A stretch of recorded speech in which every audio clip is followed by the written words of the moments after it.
Hi, how are you? My name is Armin. I'm from Bollywood Film Fame Canada. Thank you so much for joining me. Thank you so much for having me. Sona, I must congratulate you, first of all, for leading a career that has always been filled with so much honesty and transparency, because that is something that I think as audiences we always crave for.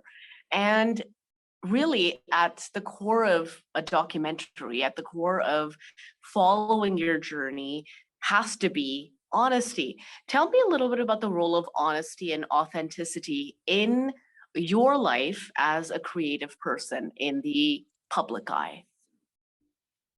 I can say this from the heart. It's always held me in the right stead. It's always given me the kind of rewards that I've sought out. I feel success on your own terms is the best kind of success. And I don't think I have had 101 allies. Don't think I have 101 songs. But the one or two that I find are the ones who jump off the cliff for me, and I'll do the same for them. So that's what really matters. And I think I've lived a very joyous life because I do things on my own time in my own terms. I wake up every day excited like a 3-year-old and decide कि आज क्या करना है, and I will go ahead and do it. I sometimes create a lot of chaos also because I have dealt with huge number of pushbacks from people who don't find women like me very endearing, or they're just uncomfortable with me. So I mean, I somewhere feel it's a question of literally teaching them to be, not teaching them, that's not my job. I'm just going to be myself. I think eventually I'll find my space, and I'm going to make sure that there is more space for women like me, because yeah, I speak my mind, I sing from the heart, I work very, very hard. So I just feel you can't take away from that. I mean, you're not going to scare me into thinking, oh, you'll go out of work, or we'll put you in your place. There's no place you can put me. And we live in very good times, I must add. We live in better times. I mean, mostly it's just a lot of negativity that is amplified. But guess what? I made a film at a time when there was no understanding of even documentaries, so to say, in India. Then one which is led and produced and has a chief protagonist as a female. That's another big who no in these living. I mean, we don't have any kind of we don't have funding or understanding for that. But after making this whole rounds of festivals and thinking that we are just going to like do this with friends and family and preaching to the converted, I find this brilliant ally, a homegrown brand like Z5, and they're Right. putting this out globally across 190 countries, I think there's no greater validation to my journey saying that yeah, it's amazing. And at the same time, I must be honest, I'm also very anxious because we live in kind of polarized times, where people Mhm. don't really wait to even listen or understand something before they make up their mind, and they one side cancels you, the other side gets offended, somebody. So there's a lot of this crazy that is happening around, and that always makes me, I just feel I have to push along and do my thing. At the same time, yes, this film is going to push a bunch of buttons. I do bring up some uncomfortable issues. At the same time, I think I count on the fact that I'll get a lot of love too, because it's also a window into a very diverse and rich musical culture.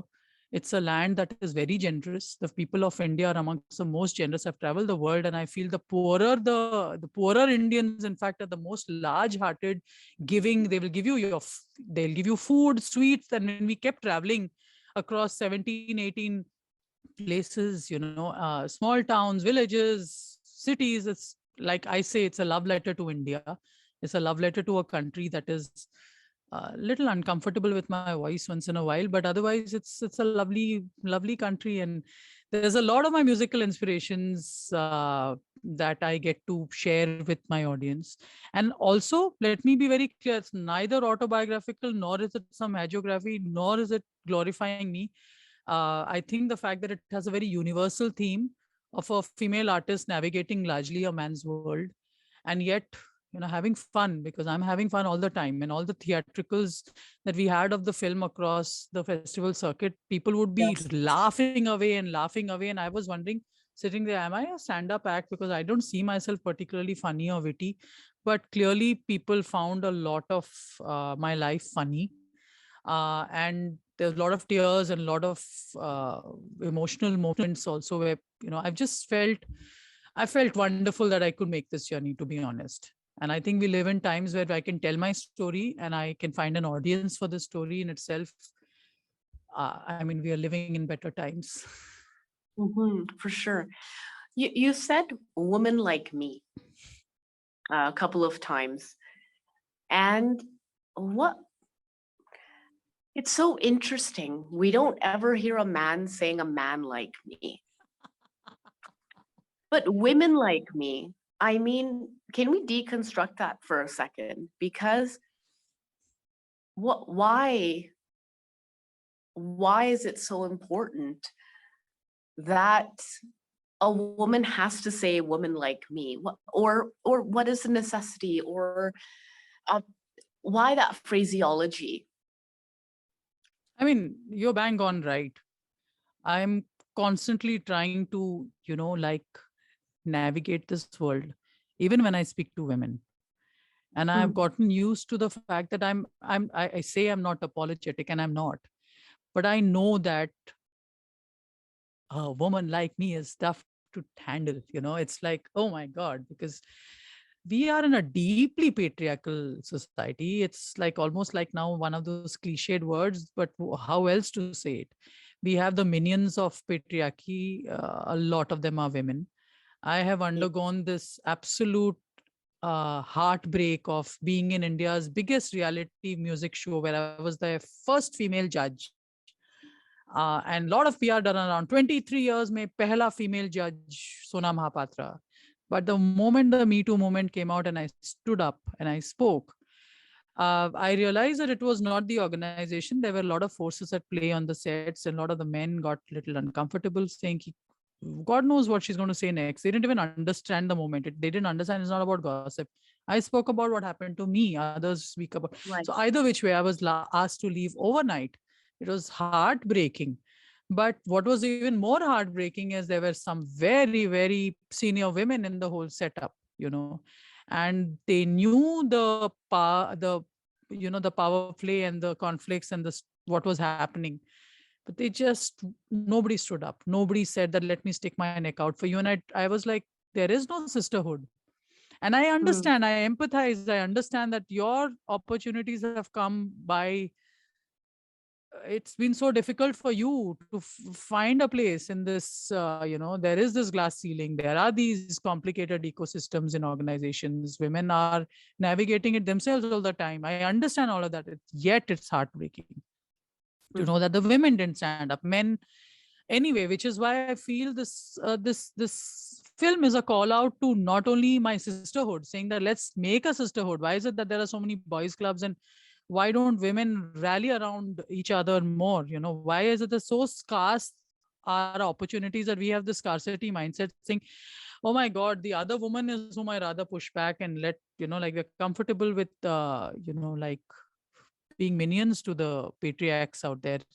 And yet, uh, let me also say that it's also call out to the brotherhood or the men to say that please be better allies. You know what is right. happening around, and we are not going to be able to crack this without you. I mean, we are seeking better allies in you, because I mean, we are there, your companions, your nurturers, your caregivers at point, your partners. I mean, we eat and drink and go to restaurants with you. Why would you not stand up for us too? Like, Right. so I don't know whether I've gone off tangent, but somewhere I think I've come a full circle where I feel it's so wonderful and such a validation to my journey that I was asked to leave a Z Saregama show, and I even then believed that it was not, I inherently have that childlike optimism about, it's not homogeneously, which is why I don't fit into any political side either. I don't think any particular side can be completely perfect. I hate being in a group think tank. I hate being in this echo chamber. I just think this whole idea of people knowing ki this whole side is rotten, this whole side is great. It's just, for me, I'm an artist. I speak for issues, and it's always come up that, there are good people everywhere. There are more good people than not. I feel Right. it's the nasty ones that make more noise. They're the ones who will troll you and shame you and scare you. And online is not a safe space for women at all. I see the number of young girls in India who just maintain private profiles because they're even scared to be online in an open profile. So it's a real thing that bullying has translated from real life, where we used to be molested if we walked on the road and somebody would grab us or pinch us, or traveling by public transport used to be a terrifying thing while we were growing up. So navigating those systems to even reach a place where you can become a female professional, I mean, nobody can really be in our shoes, when you are growing up in a place like India. At the same time, lots has changed, things have improved. I think the younger generation is much more comfortable with each other. The genders talk to each other. They're not that awkward. There is this, and I have a lot of young boys in my band, and I do understand that we have to have more female musicians. We have to have more female creators, writers, producers, and we have to be in the trenches. We can't be just pretty faces waiting for others to give us this plate of laddu to eat, which is why I made Shut Up, Sona. I was like, I Right. want to own my own narrative. I want to make my own film. I'm going to sing through it. Who's going to stop me? At the time to complain and crib is over. I mean, and I found the most wonderful team that believes in my journey, and they're taking it to the world. And I mean, I can't be grateful enough